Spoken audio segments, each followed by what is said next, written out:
Thanks for listening to the Career Planning Show, hosted by Alex Rishkanu and sponsored by Staples Studio. You can listen to a new episode every Monday on Apple Podcasts, Google Podcasts, Spotify, or any other platform where podcasts are played. If you'd like to ask a question, please submit it at www.rascanu.com/The Career Planning Show.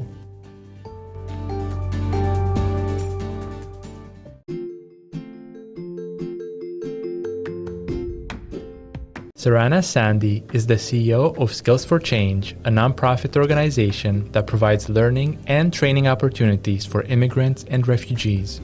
Surranna has an MA and a BA in Leadership and Management, an MBA and a Diploma in Human Resources Management, and certificates in Nonprofit Management and Human Resources Management. She is currently pursuing a Master of Arts in Global Development/Sustainability at Harvard University and a graduate diploma in public administration at the University of Western Ontario.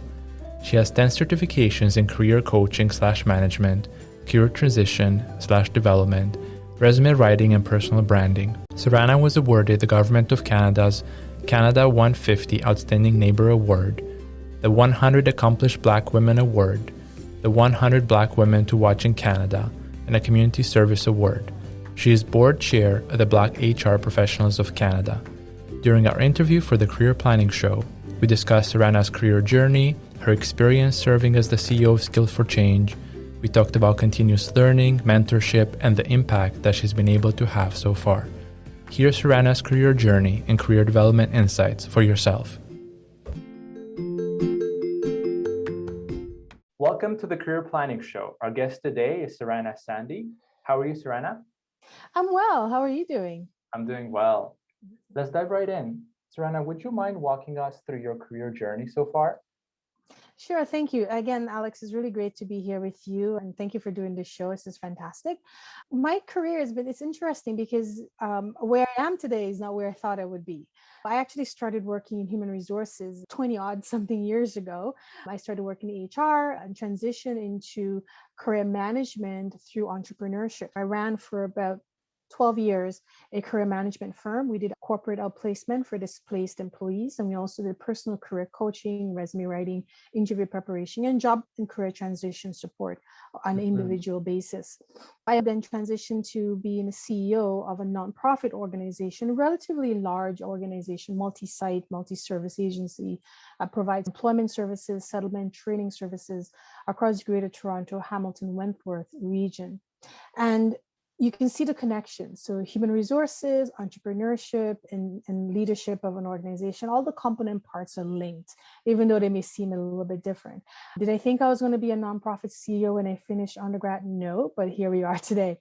In terms of academic background, I have a bachelor's degree in leadership and management, and I did a master's degree in leadership and management. You can see a theme there. And I did an MBA in human resources management. And I'm just wrapping up a postgraduate diploma in public administration, looking at local government, and studying another graduate degree looking at global development and sustainability. I have a certificate in HR management and a diploma in business and administration. I mention a lot of those because I think it's important. It's great to have the hands-on, practical, and maybe the intuitive approach to doing a task, but you want to complement that with a good academic underpinning that allows you to be as successful as possible. So that's a little bit of a snapshot of what I've done in work and training thus far. Mm-hmm. So if we go back to the time when you were CEO of Circle Group, what are some frameworks, tools, or resources that you used at that time to support your clients with their career development? For me, the critical piece that I always try to bring to the clients is to say, continue learning, and I demonstrated it. So during that time that I ran the organization, I think I finished up with about 12 different career certifications. A certified career coach, branding analyst, certified resume writer, job search, transition, all those pieces. And I use this framework of saying that it's not about getting a job. It is exactly planning your career, near term, midterm, and long term. So what are some of the career pathways you may need to take? What is the education you may need to have? What is the industry connections and networking capabilities you may need to build? So when I'm working with the clients, those are the pieces I try to ensure that you build out career goals, tool sets to get there, the connections and relationships that would support you accessing different jobs that you may need, and then figuring out how to change your resume through looking at how to measure and track accomplishments, how to write a very effective CV, how to position yourself internally for access to new opportunities, and to recognize, just as how you go to the dentist regularly, which I hope we all do, and go to doctors regularly, you do the same checkup on your career, right? You check in. Am I doing really well? Not just monetarily. Am I growing new skills? Is my education up to date and relevant? So those are some of the approaches to managing transition or planning for growth and development through networking and skills building. That's great. I wonder, as you transitioned into the role that you have as Skills for Change, were you able to transfer any methodologies or tools? When government funded, you end up having to leverage a lot of tools and resources that the government puts forward, their methodologies, step-by-step approaches that are required based on the funding agreements that an organization would have in place. Is there anything that you were able to bring from your past experience into the role that you have right now? And how has that impacted the way clients are served at Skills for Change? So it's interesting for people to understand that a charity is a charitable business with an emphasis on the business. So with any other corporation, you have to manage your finances, the marketing, the people, the client relationships. The government provides funded contracts, and it's the same as if there was a private entity who signed a contract with another business. There are deliverables, there's expectations for use of funds, for meeting the targets and performing. Our clients, even though they're getting a quote unquote free service, it's not really free, it is paid for by the government, they expect and should and entitled to receiving quality service. So you still, we will treat our client as though they are going to a publicly traded company to purchase a product or receive a service. Quality standards have to be imbued because there's a lot of other nonprofits who are receiving contracts from the government, such as us, who are competing for access to those same clients. So quality client service, responsiveness, quality service delivery, not just timely, but the knowledge that we're imparting, the tools that we're giving, the resources that we're giving, the employer connections that we're building needs to be quality for those individuals. So I bring the same entrepreneurial spirit. We have to sustain the business, right? So we have to get more contracts. We have to be very mindful of the quality of the service, but be mindful of the people who work within Skills for Change, so ensuring that they have a fair, equitable, decent working environment with good pay, benefits, etc. Those things are still critical to have, even though it's a charity. More so because people come to work for a charity, need to have a job, but there's also that feeling of doing something, of giving back. And the worst thing you want to do is to create an environment for someone where they want to give and to contribute that is hostile and unproductive. So you bring the same leadership acumen, the same focus on business sustainability and growth, the same focus on people and their experience, that they're good, productive, engaged, experience, that they can be their full selves. And you got to make sure the clients are benefiting and feeling valued and respected, and that the services are quality and relevant. So everything that I did, Leadner Consulting firm, translates over. The requirements for reporting for a charity is different in a private business, but that's just administrative. But business management is very applicable in this environment. And I think that's important for folks to understand. You may transition into a new sector, but the domain is somewhat the same. And the skills are very transferable, and the underlying business demands and priorities would remain the same. Just to pick up on some of the points that you made in your last answer, I find that the topic of equity, diversity, and inclusion is receiving a lot of attention lately from leaders in both the for-profit and the nonprofit environments, especially when it comes to addressing topics like anti-Black racism, anti-Asian racism. How do you practice equity, diversity, and inclusion at Skills for Change, and how does that impact the career trajectory of staff who work within their organization? So Skills for Change is an immigrant and refugee serving organization. And, immigrants and refugees come from all over the world, but there's also a high percentage of racialized folks, and there's a lot of women. The nonprofit sector is highly feminized. So it's a higher percentage of women working in the nonprofit sector, which also means there is different kinds of needs, right? A lot of women are also caregivers, whether it's for children or parents. So the equitable piece, the fair piece, is about ensuring that the workplace is flexible enough for different people that work here. We have young folks, racialized folks, older employees, people with different neuroatypical backgrounds. So we make an effort in terms of how we, first of all, from the recruiting standpoint, where are our positions posted? Is it accessible to different people that we want to access these roles? Newcomers to Canada face a big challenge of quote unquote Canadian experience. So the first thing that we do with Skills for Change, we don't consider that. We look at what is your grounding. It could be in Canada, Afghanistan, Pakistan, Ukraine. Have you worked in a particular domain that we're interested in filling? Then we interview you and you can come in. So we have folks who come into our organization in leadership roles, management, associate director, etc., who've never worked in Canada because they have the experience. We recognize language. We recognize opportunity to be your full self. We recognize historical pieces that may be relevant to those folks so that it's there.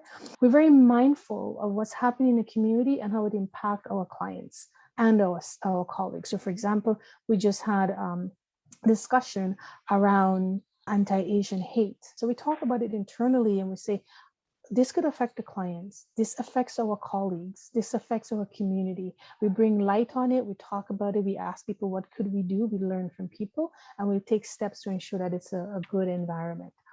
But we don't just do it internal because we are helping people get jobs. So we want to put them in organizations that are good, decent workplaces that have good, decent practices around diversity, equity, and inclusion. So we do conferences on diversity and inclusion. We ensure that the employers that we're working with have appropriate workplaces. We don't get it right all the time because we're not there all the time, but we ask questions. We do visits with employers. We learn about their environment. We learn what's important to them. We actually have a 3-year research project that we're doing in Peel region to look at newcomer talent integration and how we can help new employers in Peel region be more open to diverse workplaces. So we don't just look at race and gender, we look at age, we look at visible and non-visible mental health issues or disabilities, religion, everything else, and try to create an environment that is as open as possible. So if you actually come into Skills for Change, you're going to find a lot of very diverse folks in leadership and frontline in different roles.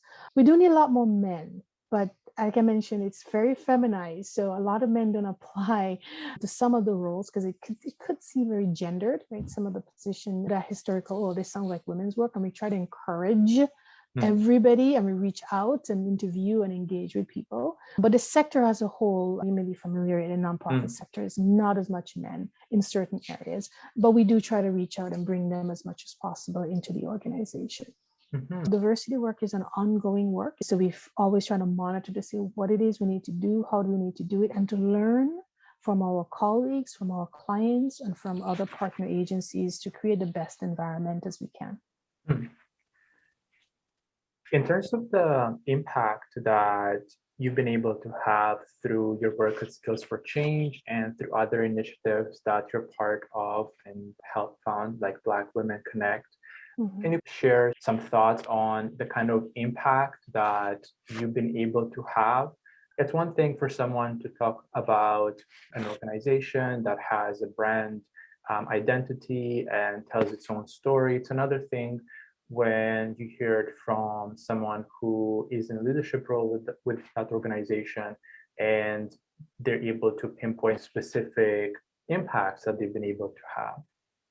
Yeah. So one of the things, speaking about the organization generically, when I first came into Skills for Change 8.5 years ago, it was primarily serving internationally trained professionals. So it said we're serving immigrants and refugees, but it was if you're internationally trained, right? So you have a degree, you're a skilled professional. But over the years, we introduced entrepreneurship program, youth program, seniors program, women specific program, and also for lower skilled immigrants so that more folks can have better labor market attachment and to settle more effectively. So that was a big organizational shift. And it meant that we moved from serving about 14,000 people a year to almost 20,000. And we've broadened our locations. And we moved from, I think we had 4 major programs. Now we have over 26 programs. So we really serve people more comprehensively. But we also recognize that you can't do that without doing more to raise awareness. And so we've implemented research projects. I mentioned a few of them. We look at how racialized youth access post-secondary education, getting newcomers integrated into the labor market. But also on a social engagement piece, with George Floyd murder last year and the big global focus on anti-Black racism, we started our Spotlight series, which was monthly webinars where we really delved into the impact of anti-Black racism on the Black community. So we look at it from the workplace, in health and social justice, and women in entrepreneurship and accessing to funding for Black-led businesses and so forth. We also do spotlight events around COVID and impact on women, racialized women, immigrant women, what it meant for them and the access to the labor market. We bring in policy makers, advocates, other leaders and executives, whether it's researchers from Ryerson University or immigrant serving organization. So it's not just program delivery, it is a policy lens, a research lens, and a community awareness building. And the community could be the employer community, the immigrant community, partner communities, and other community agencies. Personally, I launched Black Women Connect to build more relationships for Black women in Toronto in a sense of connection and community and a sense of living experience to make relationships. The City of Toronto created the Confronting Anti-Black Racism Unit, first ever in North America. And I was one of the first partnership and accountability circle as the oversight committee that City Council tasked with ensuring that Confronting Anti-Black Racism Action Plan was implemented with good support and that the projects and focus areas were reflective of the community needs. And that is another way in which we draw attention to particular emerging issues. And we sit on also various tables around immigrants and refugees, labor market integration, youth labor market, youth leadership. So the impact is not just, here's an employment program, good luck, but to make sure policy are changed, views are changed, and people are aware of the other emerging issues that people, clients, amazing folks, are going through, and they need to be able to support that. Thank you. May we shift back into something that you mentioned in answer to my first question, which is the long list of educational experiences that you've had. You place such a strong emphasis on continuous learning. And in the society that we live in today, with very significant pace of change occurring and very significant changes in the labor market, continuous learning is something that's very important. Can you speak about how continuous learning has helped you in your career journey and in the impact that you've been able to have, and share a word to others as to why they should consider continuous learning and how they should think about it? Always learn.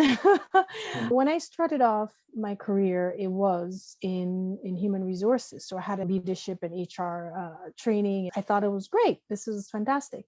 But as I transitioned into running a business, what do I know about running a business? How can I be as successful and effective in this new domain, right? As an entrepreneur. Yes. I have an idea, I have a vision, but do I have the technical capabilities to ensure that it's successful? Is my vision and idea enough for that success? It was not. So I think it's important for people to do continuous learning for a few reasons.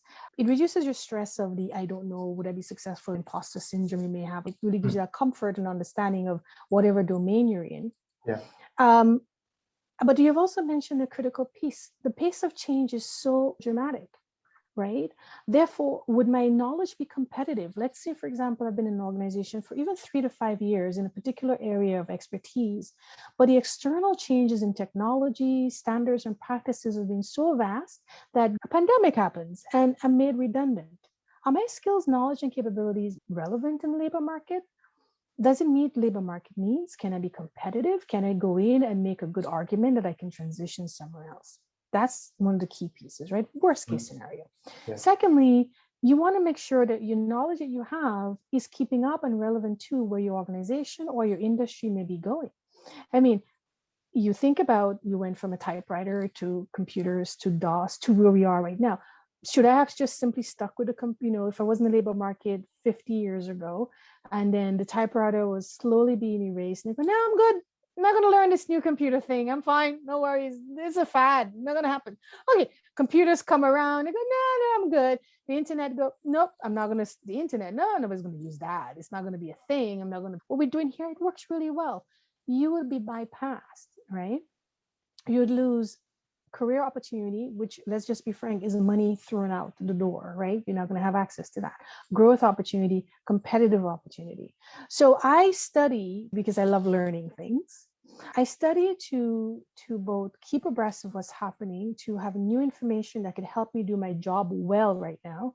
And quite frankly, yes, I'm the CEO and I work for a wonderful organization, but I never sit down and go, well, that's it. I'm done. I'm good. Of course not.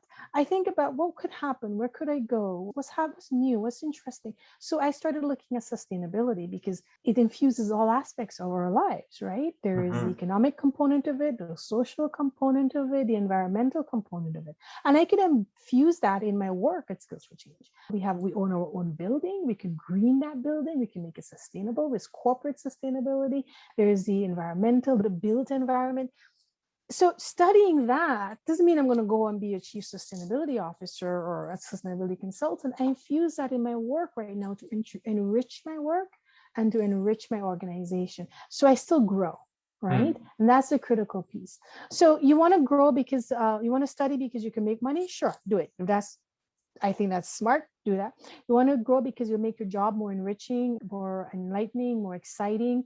Do that. You want to do additional education because for you, the idea of knowing and figuring out what things will be in the 3 to 4, 5, 10 years, so you could prepare your resume, take the right projects, do the right jobs, go into the right field, do that. There's many different reasons, but I encourage people to continually evolve your resume and evolve your practice.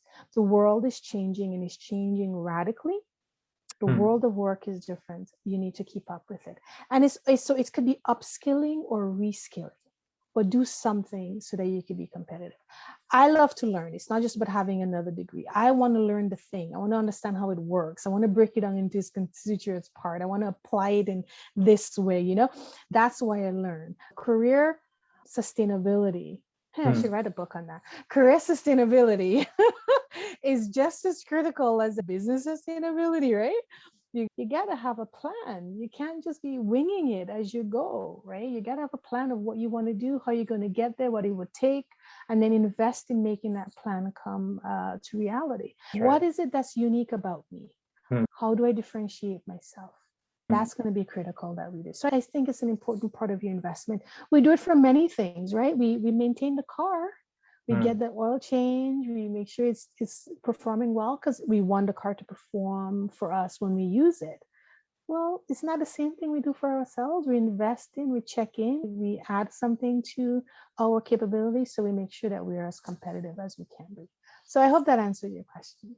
Yes, you definitely did. And writing a book on career sustainability, I think is a great idea.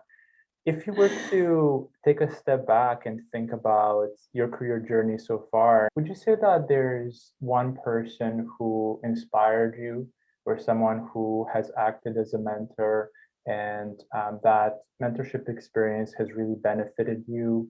There's so much that we can get from different educational experiences. There's so much that we're able to bring forward in the work environment from the work experience. But is there one person or perhaps a couple of people that really impacted you? I've been very fortunate in that I have met a lot of people who come in and out of my life and added a lot of value. So, for example, I worked in human resources at TD Bank in my early 20s, very unsure, finished university, and it was like, oh, big bank, right? It's amazing. It's in the 90s.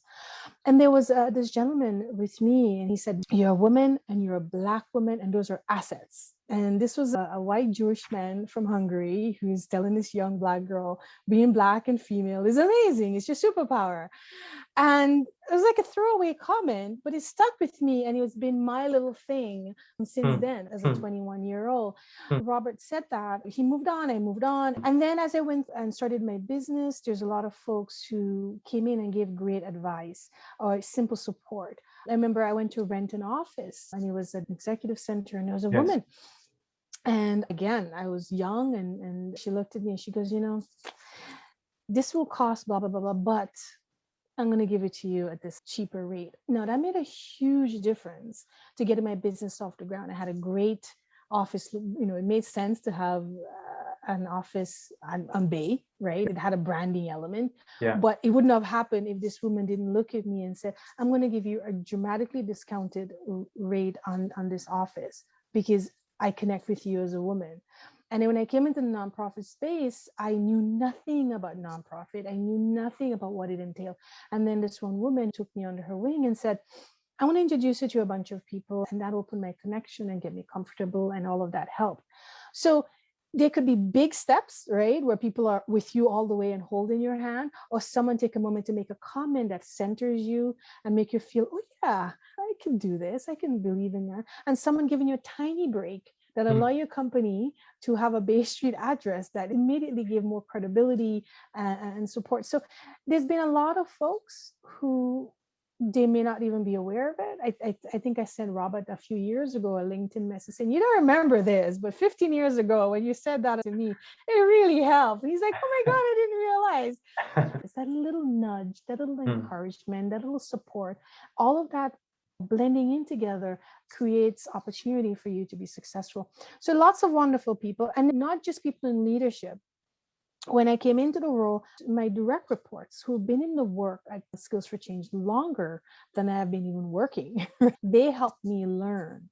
They helped me understand the business, and they contributed to my success, and they were my mentor. So your mentor doesn't necessarily have to be some CEO or VP or director, someone with dramatic, titles and anything. They could be that receptionist or admin staff that got you really well situated and coached you in the culture and give you little tidbits and guidance that get you comfortable so you can do the big things, right?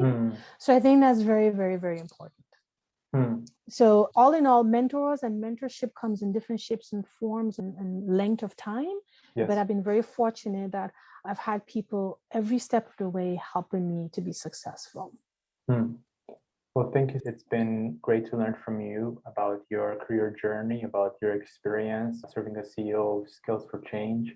We talked about diversity and inclusion. We talked about continuous learning, mentorship, the way that you've been able to have an impact through your work. One final question would be, what's next? What's next for Surranna? What's next for me is I'm in a different path of learning. What I think has been fantastic over the last year is recognizing how dramatic change could really be good if handled properly. So, for example, we moved to work remotely. Yes.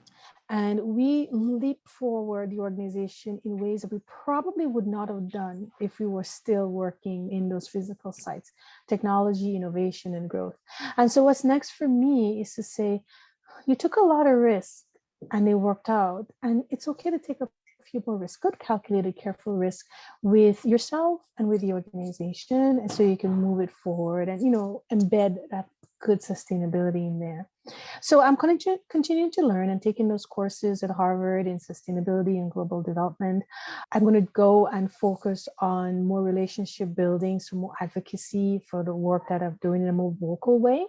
I think prior to George Floyd, I don't think I was ever as vocal publicly around anti-Black racism as I have been in the last year. And I don't think I've actually been as vocal as an organization around other issues of equity and social justice and embedding that more in Skills for Change. The world is good in many ways, right? It's good. A lot of good people, amazing people, but the world also have a lot of challenges, and it's okay to pay attention to those, bring attention to those without ignoring the good. Understanding how do we advocate in such a way that it doesn't alienate people, but we still bring attention to critical issues to ensure that we create welcoming and equitable communities in Canada. Not just for people who are able-bodied and well-educated, right? The immigrants are able-bodied and well-educated. They have a greater chance of achieving their goals with some support. But if you're not able-bodied, well-educated, and connected, you may not have the same opportunities. So that's going to be what I try to do within my professional and personal space. That's great. Well, Surranna, thank you for your time. Appreciate having you on the Career Planning Show. Thank you so much. I think this is a great platform that you've created, and I'm very excited to listen to what we've talked about, but listen to other podcasts that you've done. And thank you for having me. We record the Career Planning Show in the podcast booth inside the Staples Studio co-working space located in Midtown Toronto, Canada. Staples Studio not only offers a safe space to work with desks, offices, private phone booths, and meeting rooms, they are also connected to the Staples store, where they have everything you need under one roof. With locations across Canada, Staples Studio is a community to help you work, learn, and grow. To learn about their co-working space locations, pricing, and amenities, visit studio.staples.ca and book a virtual tour.